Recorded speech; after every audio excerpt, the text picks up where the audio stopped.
रामकृष्ण हरे.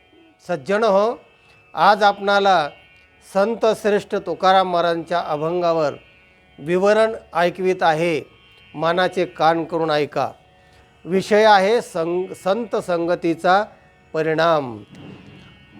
संत संगती किती प्रभावी आहे, किती महत्त्वाची आहे आणि जीवन कसं आनंदमय मंगलमय होतं, त्या संदर्भामध्ये तुकाराम महाराज या अभंगामध्ये आपला अनुभव सांगतात की संतांनी मला काय केलं. संताने सरिता केलो तैशा परी. कशा परी? संतांनी मला सरिता केलं म्हणजे आपल्याशी केलं, आपल्यासारखं केलं, कृतार्थ केलं. कशाप्रमाणे? चंदनाने बोरी व्यापियल्या. चंदन त्याला मैलागिरी चंदन म्हणतात. सगळे चंदन नाही, काही काही मैलागिरी चंदन अतिसुगंधीचे असतं झाड चंदनाचं, त्याला मैलागिरी चंदन असं म्हणतात.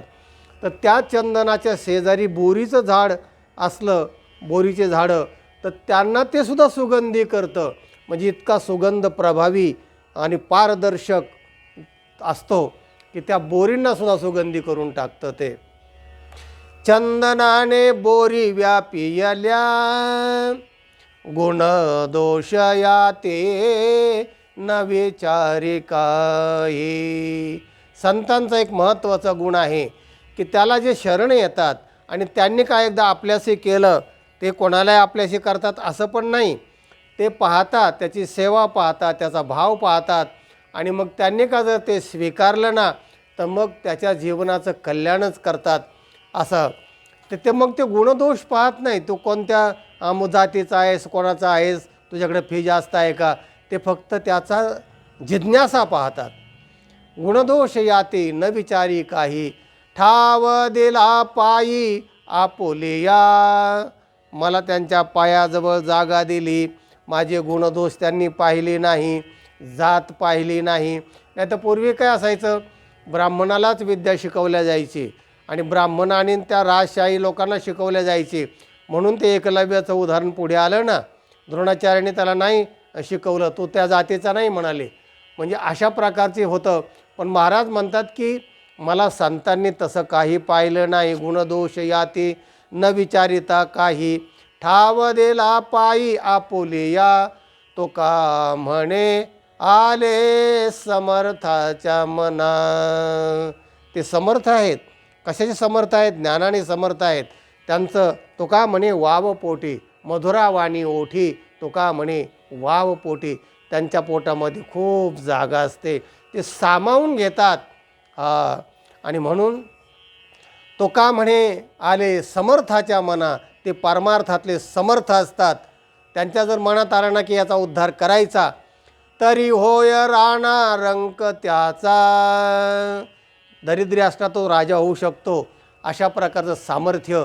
आणि म्हणून अगदी वाल्या कोळ्यासारखा जरी असला ना, तर त्या नारदाच्या सहवासाने त्याला एकदम वाल्मिक झाला. अशा प्रकारचं ताकद संतांमध्ये आहे, असं तुकाराम महाराज अभंगामध्ये सांगतात. जीवाचा स्वभाव काय आहे? पाण्यासारखा आहे. पाणी हे अधोगामी असतं, मन हे अधोगामी आहे.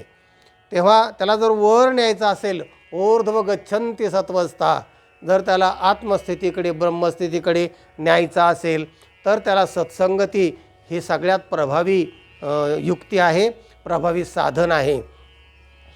तेव्हा पाणी म्हणजे मन, म्हणजे मनुष्य स्वभाव असा आहे की नाही की तो कशात मिळाला, कशाची संगत झाली की तो तसा बनतो. आणि म्हणून सत्संगती महत्त्वाची आहे.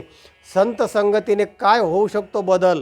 तर त्याचं एकाने असं विचारलं, पाणी तेरा रंग कैसा. पाण्याला विचारलं. पाण्याने त्याला उत्तर दिलं, जिसमे मिलावे वैसा. तसं माणसाचं मन, माणसाचा जीवात्मा आहे की तो कशात एखाद्या विषयाच्या नादी लागला की तो तसा बनतो. आणि म्हणून सत्संगती अतिशय महत्त्वाची आहे. सुसंस्कार अतिशय महत्त्वाचे आहेत. आणि म्हणून एका अभंगामध्ये असं म्हटलं आहे की माणसाचं घडणं आणि बिघडणं त्याच्या हातामध्ये आहे. आम्ही बिघडलो तुम्ही बिघडाना. चंदनाच्या संगे बोरी बिघडले, बोरी बिघडली चंदनाची झाली. आम्ही बिघडलो तुम्ही बिघडाना. चंदनाच्या संगतीने बोरी बिघडली आणि ती चंदन झाली, म्हणजे सुगंधी झाली. पण जर का वेळूचं झाड असेल, बांबू, तर ते मात्र सुगंधी चंदनाच्या सहवासात सुद्धा सुगंधी होत नाही, कारण ते पोकळ असतं आणि आतल्या गाठीचं असतं. तेव्हा आतल्या गाठीचे पोकळ माणसं कधीच बिघडत नाहीत, कधीच घडत नाहीत, आहे तसेच ते राहतात. तेव्हा आतल्या गाठीची बांबू मात्र तो बिघडत नाही.